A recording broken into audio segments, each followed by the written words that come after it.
प्यारे बच्चों, आज हम हिंदी व्याकरण में समास के भेद पढ़ेंगे। समास के 6 भेद होते हैं।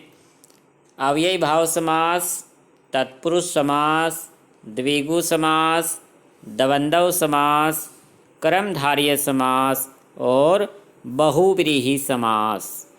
आज हम इनमें से पहले 2 भेद अव्ययी भाव समास और तत्पुरुष समास को समझते हैं। अव्ययी भाव समास, जिस समस्त पद का मतलब क्या है बच्चों? समास। कि जिस समास का प्रथम पद प्रधान, प्रथम पद यानी पहला शब्द प्रधान यानी मुख्य या फिर अव्यय हो, वह अव्ययी भाव समास कहलाता है। अव्यय का मतलब क्या है? जिसका रूप नहीं बदलता। जिन शब्दों का, उन्हें अव्यय शब्द कहा जाता है। तो अव्यय शब्द से ही अव्ययी भाव समास नाम पड़ा है कि पहला पद यानी पहला शब्द अव्यय का काम करता है या पहला पद मुख्य होता है, उसे ही अव्ययी भाव समास कहते हैं। जैसे बखूबी यानी खूबी के साथ, इसमें पहला पद क्या है? खूबी। यानी कि खूबी होता है बच्चों किसी की जो प्रसिद्धि है, किसी के जो गुण हैं, उसको खूबी कहा जाता है।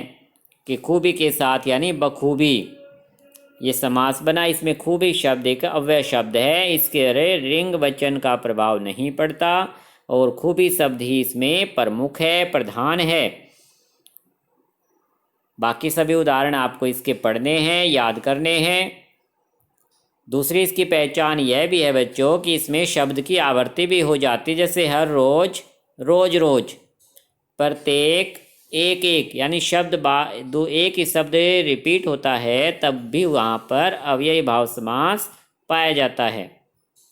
आजीवन, जीवन भर, यानी जीवन शब्द पहला शब्द जो बच्चों मुख्य है, तो इसलिए आपको सभी उदाहरण याद करने हैं। परिभाषा के साथ एक उदाहरण लिखना होता है। नंबर 2, तत्पुरुष समास। जिस समास का अंतिम पद प्रधान हो, अंतिम का हो या दूसरा पद, क्योंकि मुख्य 2 शब्दों से समास बनता है। तो यह अव्ययी भाव में जैसे पहला पद प्रधान था, इसमें क्या है? अंतिम पद प्रधान या दूसरा पद प्रधान है। समास करते समय विभक्ति चिन्ह का लोप, उसके की जगह लिखोगे कारक। कारक के विभक्ति चिन्ह का लोप हो जाता है। कारक के विभक्ति चिन्ह का लोप हो जाता है, उसे तत्पुरुष समास कहते हैं। कि तत्पुरुष समास की 2 पहचान है बच्चों कि एक तो उसका दूसरा पद प्रधान होता है, और जब समास बनाते हैं यानी 2 या 2 से अधिक शब्दों को मिलाते हैं, तो कारक का जो विभक्ति चिन्ह आया है उसका लोप यानी उसको हटा दिया जाता है।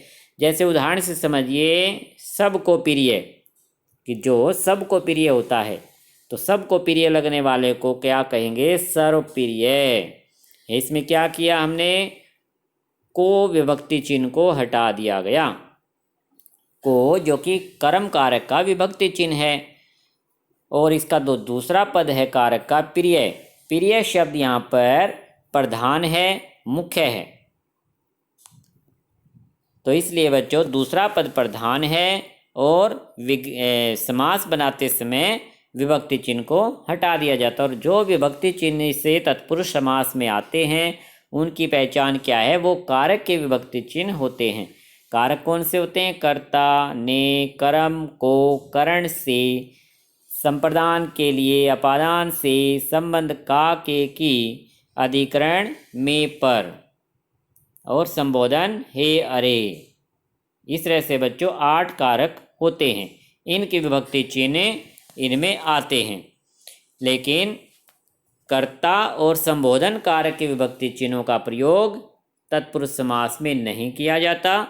इसलिए 2 भेद अगर कारक के छोड़ दें तो 6 भेद बचते हैं। इस आधार पर तत्पुरुष समास के भी बच्चों 6 भेद बताए गए हैं। कौन कौन से? कारक के जो नाम हैं उसी आधार पर। कर्ता को छोड़ दिया तो पहला क्या हो गया? कर्म तत्पुरुष समास। करण तत्पुरुष समास, संप्रदान तत्पुरुष समास, अपादान तत्पुरुष समास, संबंध तत्पुरुष समास और नंबर 6 अधिकरण तत्पुरुष समास। इनके ये नाम कारक के नाम के साथ ही जुड़े हुए हैं, क्योंकि जब तत्पुरुष समास को बनाते हैं तो इन कारक की विभक्ति आती है और उनका लोप कर दिया जाता है, यानी विभक्ति चिन्ह को हटा देते हैं। समझते हैं कैसे कि कर्म तत्पुरुष समास का उदाहरण जैसे हमने समझा, को हटा दिया, सर्वप्रिय बना। करण तत्पुरुष का विभक्ति चिन्ह क्या होता है? से, कि जन्म से अंधा, उसको क्या कहेंगे? जन्मांध, जो जन्म से अंधा है। मुंह से मांगा, यानी मुंह मांगा, तो से विभक्ति चिन्ह आया है सभी में, तो यह करण तत्पुरुष समास के उदाहरण हैं। तो बच्चों, ये तत्पुरुष समास का मुख्य भेद है, और फिर जो इसके भी भेद हैं वो आपको याद रखने हैं। तत्पुरुष समास के फिर से 6 भेद हैं। तो तत्पुरुष समास इनमें सबसे बड़ा है। तो आज आपको अव्ययी भाव समास के सभी उदाहरण याद करने हैं और तत्पुरुष समास के भी सभी उदाहरण भेद सहित। कि कर्म तत्पुरुष समास की पहचान क्या है? को विभक्ति चिन्ह, देखिए सभी में को विभक्ति चिन्ह आया है। करण तत्पुरुष समास की पहचान क्या है? सभी में से विभक्ति चिन्ह आया है, और जब उसका समास शब्द बनाएंगे तो से को हटा दिया गया है। इस तरह से तत्पुरुष समास के 6 भेद हैं, कर्म तत्पुरुष, करण तत्पुरुष, और अगला है संप्रदान तत्पुरुष। संप्रदान तत्पुरुष का विभक्ति चिन्ह क्या होता है? के लिए, यानी किसी के लिए कार्य करना। जैसे युद्ध के लिए भूमि, जो भूमि है वो किसके लिए? युद्ध के लिए। यहाँ भूमि शब्द प्रधान है और कारक का विभक्ति चिन्ह आया है, तो इसलिए जब इसका समास शब्द बनाएंगे तो बनेगा युद्ध भूमि। तो युद्ध भूमि यहाँ तत्पुरुष समास है। और संप्रदान तत्पुरुष किस लिए? क्योंकि यह तत्पुरुष समास का भेद है, संप्रदान तत्पुरुष समास। तो पूरा नाम आपको याद रखना है, विभक्ति चिन्ह से इसकी पहचान होगी। अपादान तत्पुरुष समास कि अपादान कारक का विभक्ति चिन्ह से, तो कर से मुक्त, कर मुक्त से विभक्ति चिन्ह करण कारक का भी था, वहाँ पर क्या होता है? से का अर्थ साधन, और अपादान में भी से विभक्ति चिन्ह है। यहाँ से का अर्थ है अलग हो जाना, कि कर से मुक्त होगा, यानी कर से अलग हो गया। कर क्या होता है? जो लोन लिया गया है कर, वह कर से मुक्त हो गया है। कर यहाँ पर टैक्स से मुक्त हो गया है। जैसे बंधन से मुक्त, कि कोई बंधन से मुक्त हो गया, तो अपादान तत्पुरुष समास बनता है। कि इससे का अर्थ क्या है? अलग हो जाने का भाव प्रकट होता है, कि बंधन से मुक्त को कहेंगे बंधन मुक्त। तो ये सभी उदाहरण आपको आज याद करने हैं। संबंध तत्पुरुष समास में विभक्ति चिन्ह आएगा का, के या फिर की। जैसे गंगा का जल, गंगा जल, राजा का कुमार, राजकुमार। सभी उदाहरण आपको इसके याद करने हैं। अधिकरण तत्पुरुष समास नंबर 6 भेद तत्पुरुष समास का। इसमें विभक्ति चिन्ह आएंगे में या फिर पर।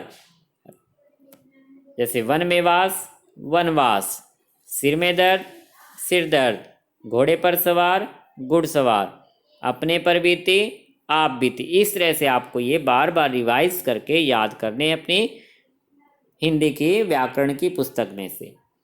नेक्स्ट टाइम हम समास का तीसरा भेद करेंगे, द्विगु समास। अच्छा बच्चों, आपको आज ये 2 भेद याद करने हैं। धन्यवाद।